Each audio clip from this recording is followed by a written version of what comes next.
Hello everyone, welcome to learn with Mansi. आज हम बात करेंगे ऑल इंडिया बार एग्जाम 21 के बारे में, जो 7 जून 2026 को होने वाला है। आज से 66 डेज रफली, but I am taking it as a margin. आज से 60 दिन में। तो क्या आप प्रिपेयर्ड हैं इस एग्जाम के लिए, और अगर नहीं है तो कैसे प्रिपेयर हो सकते हैं कि आप एक अटेम्प्ट में इसे क्लियर कर सकें। हम इस लेक्चर में बात करेंगे प्रिपरेशन स्ट्रैटेजी क्या होनी चाहिए, नया पेपर पैटर्न कैसा है, और आपको अगले 60 दिन में क्या करना है कि आप इसको एक बार में क्लियर करके आगे बढ़ सकें। चैनल पे नए हो तो प्लीज सब्सक्राइब कर लेना, ताकि आपको सारी अपडेट्स रेगुलर मिलती रहें, जो भी हम लेक्चर्स अपडेट दे रहे हैं या जो भी नए सोर्सेज हम डिस्कस कर रहे हैं। And if this is helpful then do hype it, it help कि वो लेक्चर और लोगों तक पहुंच सके। ठीक है, this is a little bit about me. अगर आप हिस्ट्री या जीएस पढ़ने में इंटरेस्टेड हो, you can also subscribe to my other channel. And as I said, यहाँ नए हो then do subscribe. Telegram join कर लेना, लेक्चर की पीडीएफ हो या कोई भी आपका डाउट हो, क्वेरी हो, आप मुझसे वहां पे कनेक्ट कर सकते हैं। And you can also follow us on our Instagram. आगे बढ़ते हैं। देखो, बार काउंसिल ऑफ इंडिया ने सिलेबस निकाल दिया है। सेम ही है जो पिछली बार भी था, जो हर बार चला आ रहा है। आप एक चीज देख सकते हो, इन्होंने इस बार भी पुराने लॉस को इंक्लूडेड रखा है। फॉर एग्जाम्पल, बीएनएस है बट आईपीसी को हटाया नहीं है, सीआरपीसी है नए वाले के साथ में, सीपीसी भी है। सो दिस इज क्लियर कि पुराने से क्वेश्चन आएंगे। इस बार जो एग्जाम हुआ था उसमें भी हमने ये चीज देखी कि नए और पुराने दोनों के कॉम्बिनेशन से क्वेश्चन आए थे, विच मीन्स आपको दोनों को प्रिपेयर करना है। कुल मिला के 100 क्वेश्चन आते हैं। नेगेटिव मार्किंग नहीं होती है, तो आप सारे क्वेश्चन अटेम्प्ट कर सकते हैं। पास परसेंटेज कितना है, क्या है, उसके लिए हम सेपरेट लेक्चर प्रॉपर डिटेल में डिस्कस कर चुके हैं। आई बटन पे लिंक है, उसको एक बार देख लेना। वहां सिलेबस और क्या पिछले कट ऑफ कैसे थे, करंट कट ऑफ कैसा है, सब डिस्कस्ड है। मेरे हिसाब से आपको इस एग्जाम को क्लियर करने के लिए आप मान मान के चलो 70 प्लस का टारगेट। क्यों ये बोल रही हूँ मैं 70 प्लस? इसलिए क्योंकि कई बार 4 से 5 क्वेश्चन हमेशा एलिमिनेट हो जाते हैं। हो सकता है उनके मार्क्स मिले, हो सकता है वो क्वेश्चन ही एलिमिनेट हो जाए। तो आपका पेपर ही हो सकता है 100 से 95 क्वेश्चन का आ जाए, रिड्यूस हो जाए। मतलब एज एन एग्जाम 100 क्वेश्चन का दिया, 5 क्वेश्चन बार काउंसिल ने डिलीट कर दिए कि ये गलत आए थे। अब पेपर चेक होगा 95 क्वेश्चन पे। आपकी किस्मत, आपने उसमें से अगर 5 किए होंगे तो आप रिस्क जोन में आ सकते हो। बहुत से बच्चे मेरे पास इस बार थे जिनका 1 या 2 नंबर से एग्जाम अटक गया। We don't want to be there, right? And 70 plus आप टारगेट करोगे तब आप आराम से इजीली 60 के आसपास लैंड करोगे। ठीक है, इसलिए जरूरी है कि आप वो हेवियर साइड पे ही जाओ। 40-50 का ही स्कोर दिमाग में सोच के चलोगे तो और ज्यादा मुश्किल होता है, बॉर्डर लाइन पर अटकने का रिस्क लेना ही नहीं है। क्लियर टारगेट है 70 प्लस। दिन है 60। कैसे होगा? सब हो जाएगा। पहली बात तो याद रखो, एप्लीकेशन प्रोसेस चल रहा है। 1 May is the last date for online payment. Please 1 मई तक इंतजार मत करना। आपके पास अप्रैल का महीना पूरा है, आज 31 मार्च है, आपके पास पूरा अप्रैल है। प्लीज टाइम से फॉर्म भर दीजिए। लास्ट मोमेंट पे कई बार होता है कि फॉर्म अटक गया, ऑनलाइन पेमेंट नहीं हुआ। You don't want that risk. Delay मत करो, साइट हैंग वैंग हो जाएगी तो प्रॉब्लम हो जाएगा। ठीक है। बहुत लोग मुझसे पूछ रहे थे मैम इस बार ना दे के अगली बार दे लें, स्किप करना चाहिए कि नहीं, मैं इस पे डिटेल में पिछले एग्जाम में बात कर चुकी हूँ। I have already link the lecture on the I button, should you skip this exam और नॉट। देख लेना उसे। मेरे हिसाब से कभी भी एग्जाम स्किप मत करो, आपका कोई लॉस नहीं है ऐसे देने में। बहुत लोग को लगता है 3-4 हजार रुपए लग रहे हैं। ट्रस्ट मी, अगले 6 महीने वेट करना ज्यादा कॉस्टली पड़ेगा। चलो आगे बढ़ते हैं। एग्जाम की डेट है 7 जून, आपके पास रफली 60 दिन है। इन 60 दिनों में अब क्या करना है तो आगे देखते रहना। ठीक है, एंड तक देखना। कुछ बातें जो आपको याद रहनी जरूरी है। एग्जाम का पैटर्न देखो चेंज हो रहा है। किसी भी एग्जाम के पहले बार काउंसिल आके कहती नहीं है कि इस बार हम अलग पैटर्न देंगे। AIB 19 को के पेपर को देखोगे तो वो 18 से थोड़ा सा अलग था। 20 ने तो काफी भयंकर झटका दे दिया लोगों को। तो you have to be prepared कि पेपर पैटर्न चेंज हो रहा है, एग्जाम की डिमांड चेंज हो रही है। टाइम मैनेजमेंट एक बहुत बड़ा मुद्दा था इस पेपर में। पर्सनली मैंने जब इस पेपर को देखा और एज अ स्टूडेंट लगाने की कोशिश की, आई रियलाइज कि मुझे क्वेश्चंस आते थे but time was a major problem for me also, कि वो आंसर ढूंढना या जो logical questions, theory based questions, legal reasoning के क्वेश्चंस आए थे, आपका टाइम बहुत कंज्यूम कर रहे थे। तो आपको अगर पेपर आता भी है और आप 3 घंटे में उसे कंप्लीट नहीं कर पाते हैं तो भी आपका ही लॉस होगा। कंप्लीट से मतलब ये नहीं है कि 100 के 100 क्वेश्चन पूरे अटेम्प्ट कर पाओ हर हाल में, कि एक एक क्वेश्चन को सॉल्व कर सको। बट 70 प्लस इजी स्कोर करने के लिए you need to be very good with timing. Use of bare act, बहुत से बच्चे, मतलब मैं तो एग्जाम हॉल में अभी भी देख के हैरान हूँ कि कहाँ से इतना दिमाग लाते हैं। बेयर एक्ट से नहीं लाए हैं। I have literally witnessed students, मेरे और स्टूडेंट्स ने भी बताया, मैं खुद एक एग्जामिनेशन सेंटर पे अवेलेबल थी। लिटरली वो 2 किताबें हाथ में लेके आए हैं, या मेजर जो 3 सब्जेक्ट सीआरपीसी एक्सेट्रा के लिए आए हैं, उन्हें लग रहा है इससे 40 सवाल हो जाएंगे। अगर उस इल्यूजन में जी रहे हो देन आप भगवान भरोसे ही हो, एग्जाम में आपका कुछ नहीं हो सकता। और वो स्टूडेंट पूरे एग्जाम दूसरों को सिर्फ डिस्टर्ब करते हैं कि ये बता दो, वो बता दो, ये बैराक दे दो। कोई पाबंदी नहीं है बैराक ले जाने को, पिछली बार गला फाड़ फाड़ के बोलते रह गए सारे बैराक लेके जाओ। जो माइनर लॉज नहीं लेके गया था सब परेशान होके वापस आए, क्योंकि सबसे ज्यादा हेल्प माइनर लॉज ने की थी 20 के पेपर में। अभी हम उसके बारे में डिटेल में बात करेंगे।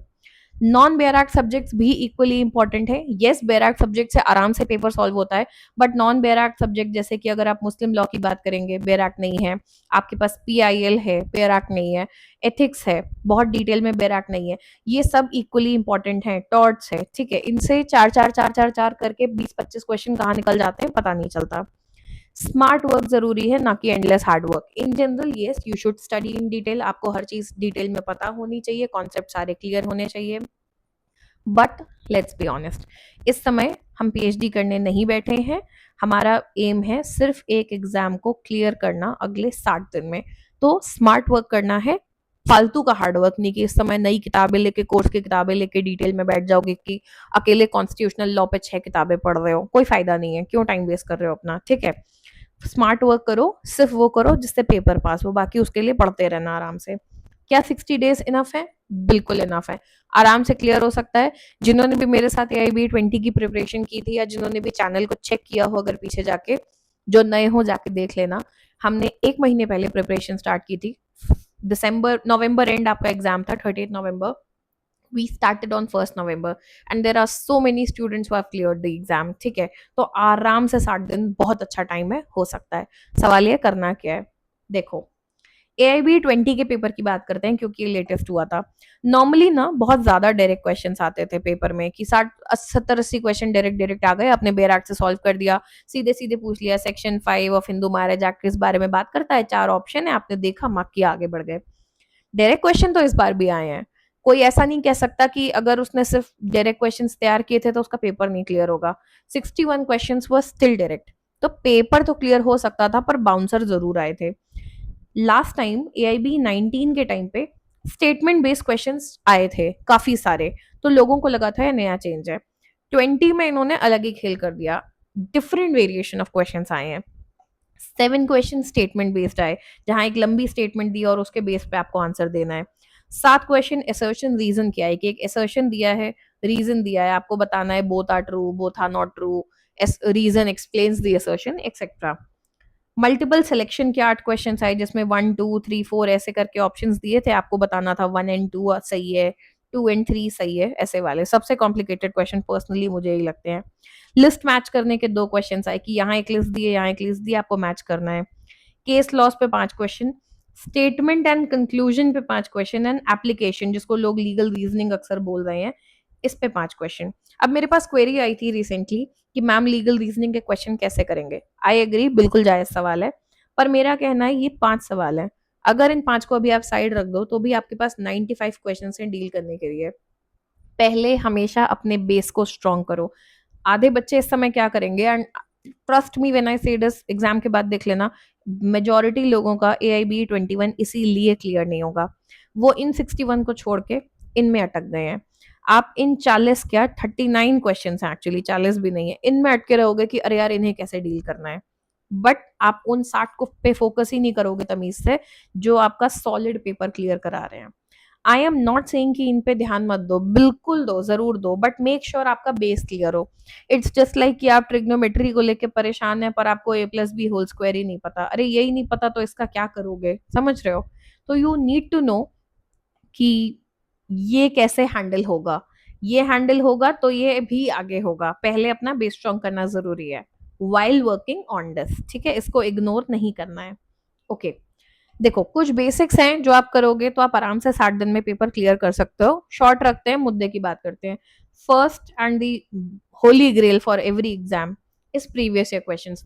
दुनिया में कोई भी पेपर की तैयारी कर रहे हो, आप कोई बड़ा कंपटीशन का पेपर दे रहे हो या कोई लोकल एग्जाम दे रहे हो, स्कूल का बोर्ड दे रहे हो, कुछ दे रहे हो, previous year question is the key. क्यों? प्रीवियस ईयर क्वेश्चन आपको बताता है कि सामने वाला सोच क्या रहा है, जो आपसे सवाल पूछने बैठा है वो क्या दिमाग में ला रहा है, वो कैसे सवाल बना रहा है, किताब तो सबने पढ़ी, लॉ तो सबने पढ़ा, सेम सिलेबस सब पढ़ के जा रहे हैं। सामने वाला पूछना क्या चाहता है ये कैसे पता चलेगा? सिलेबस से नहीं पता चलता, वो पता चलता है पीवाईक्यूज से। पीवाईक्यूज हमें बता रहे हैं कि पेपर पैटर्न चेंज हो रहा है। अच्छा, वो सिर्फ ये नहीं चाहते कि हमें पता हो सेक्शन 5 में क्या लिखा है, वो चाहते हैं हमें उसकी कंसेप्चुअल क्लैरिटी भी हो। तो ये हमें पता होना बहुत जरूरी है, कम से कम 10 साल के पेपर लगाना। Second is bare act. ले भी जा रहे हैं एग्जाम में तो सीधे एग्जाम में किताब खोल रहे हैं, नई नई खरीद के एकदम फ्रेश किताब ले जा रहे हैं। क्या करोगे भाई उसका वहां पे? उसका यूज करना अगर नहीं आता, सोचते हो वहां पे कर लोगे, बहुत स्मार्ट हो, 3 घंटे में ना हालत खराब हो गई बच्चों की, इस बार अच्छे अच्छे बच्चों की हालत खराब हुई है। तो वो रिस्क लेने की बिल्कुल भी जरूरत नहीं है। कंसेप्चुअल क्लैरिटी भी जरूरी है। थर्ड, नॉन बेराक्ट सब्जेक्ट। वो सब्जेक्ट जिनमें बेराक्ट नहीं है उनके कंसेप्चुअल क्लैरिटी जरूरी है, उनके केस लॉज आपको अलग से पता होना जरूरी है, क्योंकि उनके किताब नहीं है आपके हाथ में। Next is mock papers and questions. Questions अलग से भी लगाना जरूरी है, एंड मॉक पेपर्स इसलिए ताकि आपको टाइमिंग का अंदाजा हो, कि आप प्रीवियस ईयर क्वेश्चन ही ले लो अलग से, एक पेपर उठाओ। मान लो आपने एआईबी का पेपर उठाया, घड़ी में टाइमर लगाया, 3 घंटे जितने भी देर का पेपर है आपका, और उतनी देर में उस पेपर को सॉल्व करना। एक होता है आपने टॉपिक वाइज पढ़ लिया, क्वेश्चंस अलग से डिटेल में लगा लिए, बहुत डिटेल्ड एनालिसिस कर ली। सवाल यह है कि उस 1 डेढ़ मिनट में आप उस क्वेश्चन को हैंडल कर पाते हैं या नहीं, वो बहुत ज्यादा जरूरी है। तो ये टाइमिंग की भी प्रैक्टिस बहुत जरूरी है। And last is obviously proper revision, कि आपके जो भी वीक पॉइंट्स आपको दिख रहे हैं आप उनको अच्छे से रिवाइज करो। अब इनको हम थोड़ा पॉइंट वाइज समझते हैं। देखो, चैनल पे फर्स्ट पॉइंट जो है हमारा प्रीवियस ईयर क्वेश्चंस, इसका सोल्यूशन मैंने आपको दे रखा है। This is a common playlist, otherwise आप चैनल पे जाओगे सब्जेक्ट वाइज, और ये कम है, इसके अलावा और भी हैं। प्रॉपर जो 19 हेडिंग्स आपको दिख रही हैं सिलेबस में, प्रॉपर 19 प्लेलिस्ट आपको अवेलेबल है। 2014 से लेके 2024 तक के सारे क्वेश्चंस कवर्ड हैं subject wise. For example, advocates act and BCI rules की प्लेलिस्ट है, इसमें 3 लेक्चर्स हैं। एविडेंस एक्ट 5 लेक्चर्स हैं। Tort 2 lectures. प्रॉपर डिवाइड करके जितने भी 20-22 सब्जेक्ट्स हैं हमारे, सब कवर्ड है, टॉपिक वाइज है, सब में डिटेल्ड सोल्यूशन अटैच है क्वेश्चन के साथ, एक्सप्लेन किया हुआ है, बेयरैक भी अटैच है। प्रॉपर मैंने बुक की फोटो लगाई है, पीडीएफ की भी नहीं, कुछ जगहों पे पीडीएफ से स्क्रीनशॉट होगा, अदरवाइज बुक की फोटो है। रीजन, मेरा पर्पस उसका सिर्फ इतना था कि आपके दिमाग में वो किताब की इमेज छपनी चाहिए, कि जब ये आपके सामने आए तो आपको इमेज हमेशा हेल्प करती है। दृश्यम देखी है ना, देखी हुई चीजें याद रहती हैं, ठीक है। तो बैराक की फोटोज अटैच दें उसमें, ताकि आप आइडेंटिफाई कर पाओ कि कहाँ से आंसर ढूंढा हमने, और उसको एक्सप्लेन भी किया है, ठीक है। पीडीएफ इनकी अवेलेबल है टेलीग्राम पे, टेलीग्राम ज्वाइन कर लेना, इन सब की पीडीएफ ऑलरेडी वहां पे अवेलेबल है। किसी क्वेश्चन में कुछ अगर करेक्शन है, जो बात कहीं पे मेरे साइड से एरर हुआ है, तो पिंड कमेंट में उसको भी करेक्ट कर रखा है। आपको उसमें भी कहीं कोई डाउट हो, कमेंट करके पूछ सकते हो, टेलीग्राम पे भी कांटेक्ट कर सकते हो, ठीक है। तो सबसे पहले तो आपको ये लगाना है, ये ऑलरेडी काम हमने कर रखा है, बहुत लंबा नहीं है, ये बहुत जल्दी किया जा सकता है। ये मैंने पूरा आपको ब्रेकडाउन भी दे दिया, कौन सा लेक्चर कितनी देर का है, कौन सा सब्जेक्ट कितनी देर में कवर हो सकता है। For example, constitutional law total 2.5 घंटे का कंटेंट है, ठीक है। कंपनी लॉ 20 मिनट का है। आप ये देखोगे land acquisition act total 12 minute. You can see that family law 1.5 घंटे। तो आपको क्लियरली पता है, आप 1.5 घंटे देखोगे और आप फैमिली लॉ के 10 साल के सारे पेपर लगा चुके होगे, ठीक है, जितने क्वेश्चन आए हैं। इससे अच्छी डील नहीं हो सकती, फ्री ऑफ कॉस्ट सब अवेलेबल है, ये पूरा देख लोगे, you are good to go, ठीक है। इसको जितनी जल्दी खत्म करोगे उतना आगे बढ़ पाओगे। अगर आप सिंसियरली पढ़ रहे हो, कोई जॉब नहीं कर रहे हो, तो ये आराम से 1 हफ्ते के अंदर निपटाया जा सकता है। बट मैं कह रही हूँ और टाइम भी ले लो, मैक्सिमम 15 दिन, इसको पूरा निपटा दो। ये कर लो, मेरी बात मानो, इससे अकेले पेपर क्लियर हुआ है, ट्रस्ट मी ऑन दिस, बहुत सारे बच्चों ने क्लियर किया है एग्जाम, सिर्फ इसको साथ में फॉलो करके। जस्ट डू दिस, जितनी जल्दी खत्म कर लोगे उतना अच्छा है, रिविजन भी करने को मिलेगा, ठीक है। सेकेंड इज बैराक का यूज। बैराक का यूज कैसे करना है, आंसर्स कैसे ढूंढने हैं, इंडेक्स का यूज कैसे करना है। बहुत से क्वेश्चन होते हैं डायरेक्ट इंडेक्स से सॉल्व हो जाते हैं। अगेन सेम एग्जांपल, सेक्शन 5 किस बारे में अगर किसी एक्ट में पूछा है, हो सकता है वो इंडेक्स में ही लिखा दिख जाए सेक्शन 5 इस बारे में, अच्छा यहाँ से मार्क कर दिया। जब यहाँ से नहीं सॉल्व होता तब हम जाते हैं बेर एक्ट में अंदर, टाइम खर्च करते हैं। तो इंडेक्स का यूज कैसे करना है, कॉन्सेप्चुअल क्वेश्चन कैसे सॉल्व करने हैं, टाइम मैनेजमेंट कैसे करना है, ये सब आना आपको बहुत ज्यादा जरूरी है, और ये सब हम यहाँ पे सीखेंगे भी। मैंने पिछले लेक्चर्स में, जब आप ये पीवाईक्यूज सॉल्व करोगे, वहां पे क्वेश्चंस के साथ साथ ये सिखाया है। एंड सेपरेटली भी I am planning to bring a series, if you wanted then do comment, कि मैं इंडिविजुअली बैरक्स को लेके उनके इंडेक्स रिवाइज करवा दूं शॉर्ट में, कि जो नहीं भी खोल के देख रहे हैं बहुत डिटेल में, एटलीस्ट आप इंडेक्स से एक बार मेरे साथ गुजरते जाओगे तो आपको नजर में रहेगा। कई बार प्रॉब्लम क्या होती है, क्वेश्चन आया मान लो कॉपीराइट से, लोगों को यही नहीं पता कौन सा बैराक खोलना है। तो अगर आपको यही नहीं पता कि किताब कौन सी उठानी है तो फिर बहुत ही बुरे हाल है ना। तो वो पता होना जरूरी है। तो if you want I can bring a series on that. ठीक है, आगे नॉन बेराट सब्जेक्ट्स, इनमें आपकी कंसेप्चुअल क्लैरिटी बहुत जरूरी है। जरूरी तो बेराट वालों में भी है क्योंकि क्वेश्चन ट्रिकी हो रहे हैं, बट अभी हम बेसिक बात कर रहे हैं। इनमें तो बेराट भी नहीं है आपके पास, तो इनमें conceptual clarity, PYQ and case laws बड़े इंपॉर्टेंट हो जाते हैं। फॉर एग्जाम्पल मुस्लिम लॉ, इसकी सीरीज हमारे चैनल पे भी चल रही है, हमारे साथ साथ देखते जाओ, वो कितना ही घुमा लेंगे आपको थ्योरी में, तो ये आपका यहाँ से कवर हो जाएगा। Fourth is mock papers and questions. Best तरीका क्या होता है दूसरे एग्जाम्स के क्वेश्चन लगाना। अपने ही चैनल पे यूजीसी नेट के भी कुछ सब्जेक्ट्स के पीवाईक्यूज कवर्ड है, कुछ के अब हम कवर करेंगे, उनको लगाते जाओ। क्या करना है, जो नेट दे रहे हैं देखो उनके पास तो बैराक का ऑप्शन होता नहीं है, तो वो तो याद करेंगे, समझेंगे, सब करेंगे सॉल्व। आपको है किताब का ऑप्शन, आप वो क्वेश्चन देखो और आंसर अपनी किताब में ढूंढो। ठीक है, फॉर एग्जाम्पल फैमिली लॉ हमने कवर किया हुआ है नेट का, ठीक है, आप उस लेक्चर को खोलिए और क्वेश्चन देखिए और उसका सोल्यूशन अपने बैराक में ढूंढिए, और अगली स्लाइड पे मैंने आंसर तो एक्सप्लेन किया ही है, तो आपको वो एक्सप्लेनेशन वही मिल जाएगा। इसके अलावा हमें मॉक टेस्ट लगाने हैं टाइम्ड 3 घंटे के अंदर, जो मैंने अभी थोड़ी देर पहले कहा था। मई आने दो, मई में हम कुछ मॉक टेस्ट साथ में डिस्कस भी करेंगे। प्रीवियस ईयर के क्वेश्चन एग्जामिनेशन मैनर में जरूर लगाओ। फॉर एग्जाम्पल आपने AIB 19 का पेपर उठाया, घड़ी में लगाया टाइमर और बिना हिले बैठ गए पेपर लगाने। देखो कितने क्वेश्चंस कर पा रहे हो, देखो कितने आंसर ढूंढ पा रहे हो। आपको उससे पता चलेगा आपको किस चीज पे काम करने की जरूरत है। आपको कंसेप्चुअल प्रॉब्लम है, या आपका टाइम मैनेजमेंट का प्रॉब्लम है, या आपको OMR भरने में दिक्कत होती है। जब आपको समझ में आएगा प्रॉब्लम कहाँ है, तो आप उस पर अच्छे से काम कर पाओगे। ठीक है, next is proper revision.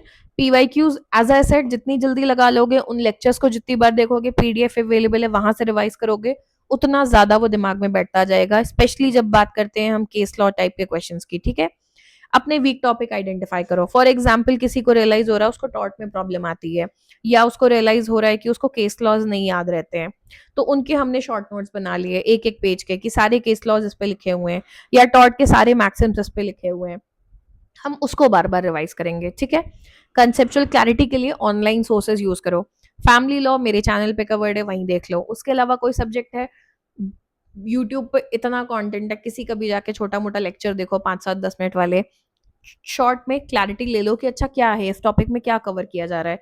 Minor laws मैं अपने चैनल पे कवर पहले करूंगी once we are done with Muslim law, या उसके साथ साथ भी, क्योंकि इनके कईयों के बैराक भी नहीं होते हैं। ठीक है, इस चैनल पे हम क्या करेंगे, एज आई सेड सबसे पहले हम ऑल इंडिया बार का 21 का पेपर, सॉरी 20 का, दिस इज 20 नॉट 21,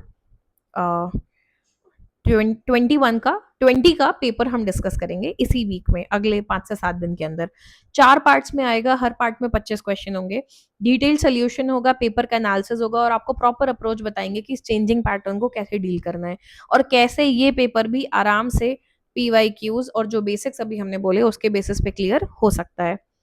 बेराक का use as I said, if you need it comment करना, I bring a series on this, कि कैसे बेराक को आप रिवाइज कर सकते हो, उसको हम डिस्कस करेंगे, टिप्स एंड ट्रिक्स भी डिस्कस करेंगे। केस लॉ पे lectures, last time we did not do this separately due to shortage of time, तो हमने PYQs में सारे केस लॉस कवर किए हैं। This time I am planning to bring lectures on case laws subject wise. For example टॉट के जितने भी केस लॉज हैं उस पर एक लेक्चर, या कॉन्स्टिट्यूशनल के जितने हैं उस पर एक लेक्चर, ताकि आप केस लॉज यहाँ से इजिली रिवाइज कर सको। And fourth is are lecture series, वो ऑलरेडी चल रही है। हिंदू लॉ हम ऑलरेडी वहां कवर कर चुके हैं डिटेल में, मुस्लिम लॉ हम अभी कर रहे हैं, और आगे भी हम सब्जेक्ट्स कवर करेंगे। ठीक है, these are the playlist which already are there on the channel, जो हम डिटेल में कवर कर रहे हैं। इनमें बेराक भी अटैच है, जैसे हिंदू लॉ सिर्फ थ्योरी नहीं है, प्रॉपर बेराक अटैच करके समझाया है, ताकि पूरी तरह आपको कॉन्सेप्ट समझ में आ जाए। ओके, चैनल को सब्सक्राइब कर लेना, अपडेटेड रहना, माइनर लॉस पे मिस आउट नहीं करना है, और जो डिटेल में क्या सब्जेक्ट को कैसे अप्रोच करना है, इस पे I bring out a separate video, because इस पे मुझे कई क्वेरीज आ रही हैं कि हम कौन से सब्जेक्ट को कितना वेटेज दें मैम, ये 60 क्वेश्चन कहाँ से आ रहे हैं जो हम कह रहे हैं कि सॉलिड थे। आई अंडरस्टैंड द प्रॉब्लम, बिल्कुल मत परेशान हो, 1 से 2 दिन में I bring out a separate lecture on कौन सा सब्जेक्ट को कितना टाइम दो, कैसे अप्रोच करो, क्या इंपॉर्टेंट है, क्या इग्नोर कर सकते हो, क्योंकि ऑब्वियसली पूरे 100 क्वेश्चन हर बच्चे के लिए प्रिपेयर करना पॉसिबल नहीं होता, बहुत लोग साथ में जॉब भी कर रहे हैं, घर भी देख रहे हैं। तो how you can handle that, we'll discuss it in detail, ठीक है। सब्सक्राइब जरूर कर लेना ताकि आपको अपडेट मिल जाए, अदरवाइज पता नहीं चलेगा आपको, ठीक है। तो अच्छे से पढ़ना शुरू कर दो, आपके पास 60 दिन है, इनफ टाइम है। आखिरी 20 दिन में मत जागना कि मैम आप क्या करें, 15 दिन में क्या करें।